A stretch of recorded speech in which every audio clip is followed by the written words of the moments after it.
Qual é a realidade das taxas de juros no dia a dia nos Estados Unidos? Quanto custa financiar um carro ou uma casa? E se você atrasar o pagamento do cartão de crédito, quanto paga no rotativo? As respostas nesse Passaporte Invest News.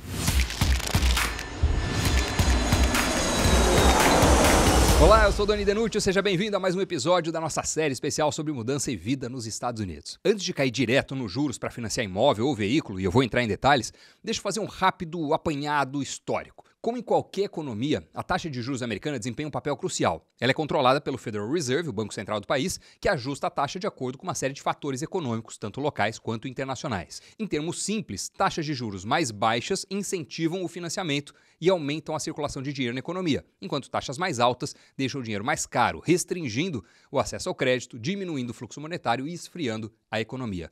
Portanto, o patamar e a direção dos juros regulam a quantidade de dinheiro em circulação e impactam o comportamento dos consumidores e das empresas. Historicamente, entre 1954 e 2024, as taxas atingiram um pico de 15,93% em 1981 e um piso, um mínimo de 0,15% em 2009. Aliás, após a crise financeira de 2008, as taxas se mantiveram em níveis bem baixos até 2022. Na tentativa de reagir a crises mais recentes e estimular a economia, o governo decidiu imprimir muito dinheiro, o que fez a inflação subir com força, pelo menos para os padrões americanos. Para tentar conter o problema, o Fed precisou elevar as taxas, como a gente vê na parte final do gráfico. E a taxa básica de juros é o primeiro elemento que impacta na taxa que você vai pagar ao financiar um carro ou uma casa. Um outro elemento importantíssimo é o seu score.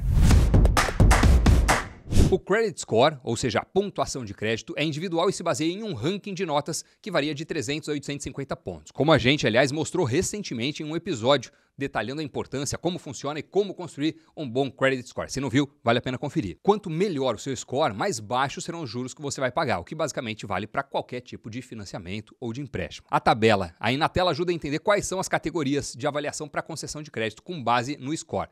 Então, de 300 a 500 pontos é considerado Deep Subprime, é o pré-sal do crédito, o fundo do poço. 501 a 600 pontos, Subprime. 601 a 660, Near Prime. 661 a 780, Prime. 781 para cima, até 850, Super Prime. A média dos juros que você vai pagar no financiamento de automóveis, portanto, varia de acordo com o seu score. Vamos lá. Começando com um carro novo. Gente com crédito horroroso, o Deep Subprime, se conseguir financiamento, que não é fácil, vai pagar em média 15,62% ao ano. Subprime, 12,85%. 601 a 660 pontos de score, o Near Prime, 9,62 de juros. A categoria de pontuação Prime, 6,89 e o topo da pirâmide, 5,38%. Lembrando que pontuação alta não significa gente rica, mas basicamente gente com bom histórico de pagamento de crédito. Carros usados custam mais caro em termos de juros. A média da taxa no financiamento vai de 6,80, na melhor faixa de score, a mais de 21% ao ano, no pior dos cenários. Considerando todos os empréstimos e faixas, no primeiro trimestre de 2024, segundo a Experian, a taxa média de juros no financiamento de automóvel foi de 6,73% para carros novos e 11,91% para veículos usados. A taxa para comprar um carro também varia por estado, como mostram as cores desse mapa aí. Quanto mais intensa a cor do estado, mais alta é a taxa média de juros no financiamento do automóvel. Os estados com maior juros atualmente são Geórgia, 8,21 e New Mexico, 8,08. Entre os mais baratos, Connecticut, Wisconsin e Minnesota, esse último com 5,40% ao ano. Entre os estados mais conhecidos e muitas vezes frequentados por brasileiros, em Nova York a média está em 6,69% ao ano, na Califórnia 6,93% e na Flórida 7,70%. Eu tenho financiamento de automóvel, fiz para ajudar na construção do meu credit score, carro novo, histórico recente, financiamento com banco, não com a montadora, a taxa foi de 7,99%, para você ter uma referência. Uma outra alternativa é tentar pegar boas promoções dos fabricantes. No mês de agosto, por exemplo, a Tesla estava oferecendo financiamento promocional a 1,99% ao ano para quem tivesse score considerado excelente, na visão deles, acima de 720 pontos. Olha aí na tela, normalmente esse patamar de score teria 5,99% de juros. Para score de 680 a 720 pontos, 8,25%. Na faixa abaixo, 9,25% e a pior de todas, abaixo dos 640 pontos, 11,25% de juros ao ano no financiamento via Tesla. E no caso da Kia, com score de 720 pontos, melhor ainda, 1,49% de taxa ao ano. Só para citar duas das montadoras.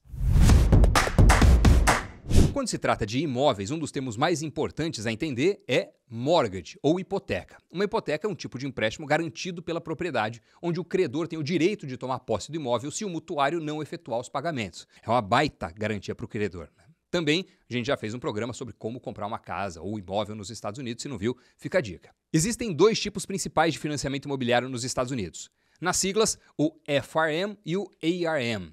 O primeiro é o Fixed Rate Mortgage, com uma taxa fixa, ou seja, a taxa de juros permanece a mesma durante todo o prazo do empréstimo. Uma hipoteca de taxa fixa também é conhecida como hipoteca tradicional. E tem também o ARM, ou Adjustable Rate Mortgage, uma hipoteca de taxa ajustável, onde a taxa de juros é fixa por um período inicial, normalmente 3 ou 5 anos, e após isso pode mudar periodicamente com base nas taxas de juros de mercado. Normalmente existem limites ou tetos de quanto a taxa de juros pode aumentar a cada ajuste e também qual pode ser o máximo, o topo dela ao longo de toda a vida do empréstimo. O montante financiado normalmente vai de 70% a 95% do valor do imóvel, a maioria fica entre 70% e 80%, que representa de 20% a 30% de entrada. E o prazo habitual é de ou 15 anos ou 30 anos. As primeiras parcelas do mortgage são quase tudo de juros e pouco principal. Com o passar do tempo, essa relação se inverte, né? A parcela destinada ao pagamento do principal aumenta e a parcela destinada ao pagamento dos juros diminui. Isso acontece por causa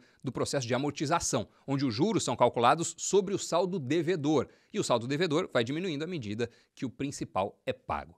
Portanto, essa composição entre juros e principal na parcela vai mudando ao longo dos anos. Você pegou o empréstimo imobiliário? Todo mês vai o banco e cobra a parcela. Na parcela do financiamento, o banco que emprestou o dinheiro vai debitar os juros, o principal, o proporcional do Property Tax, o IPTU, na propriedade aqui nos Estados Unidos, e o proporcional do seguro dessa mesma propriedade. Ou seja, se você não pagar o empréstimo e o banco precisar tomar a casa, a instituição financeira não vai ter problema de falta de seguro e nem de imposto em atraso. Agora, vamos ao que interessa. Qual é a taxa de juros no financiamento imobiliário?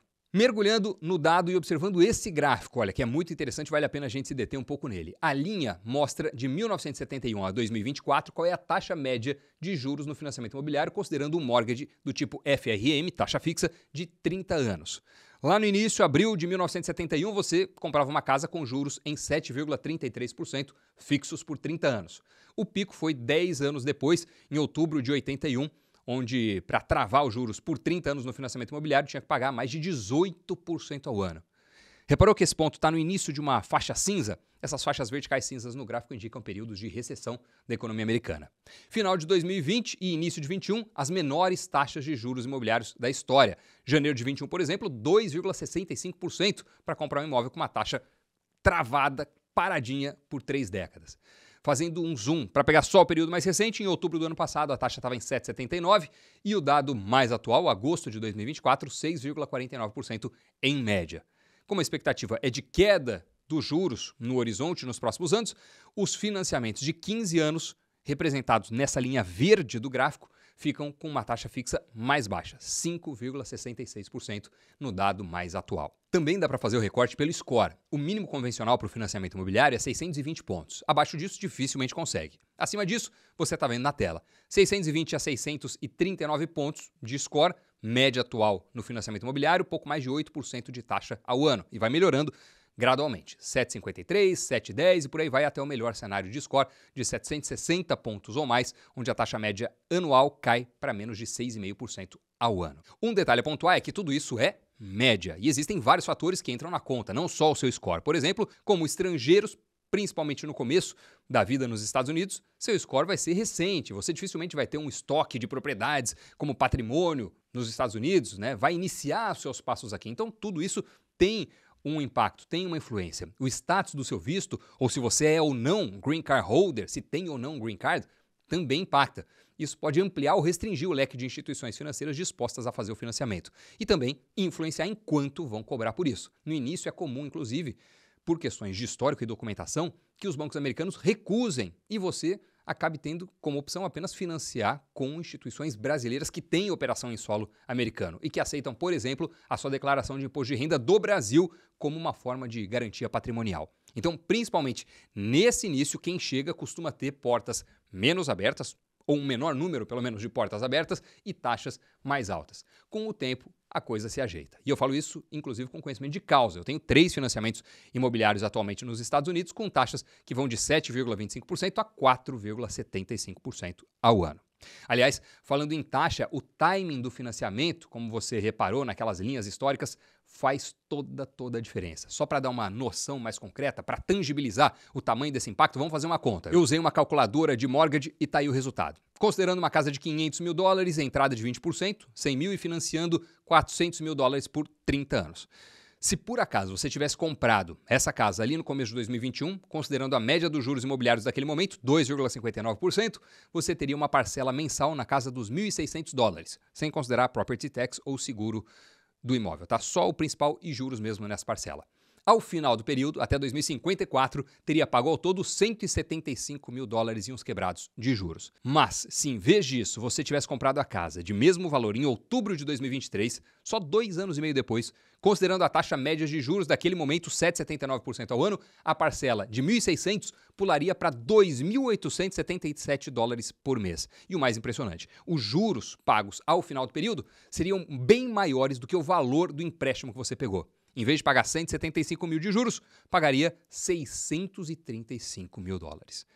O impacto dos juros no tempo é um negócio brutal. Vale para dívida, para financiamento e vale, obviamente, também para investimento. Mas se você financiou o seu imóvel a uma taxa alta, nem tudo está perdido. Refinanciar uma hipoteca é uma prática comum nos Estados Unidos, especialmente quando as taxas de juros caem significativamente ou quando a situação financeira do proprietário melhora bastante. Para garantir que seja de fato uma decisão financeiramente vantajosa, é importante considerar os custos associados ao refinanciamento, como os closing costs, que podem girar às vezes na casa dos 4,5%, 5% do valor do imóvel.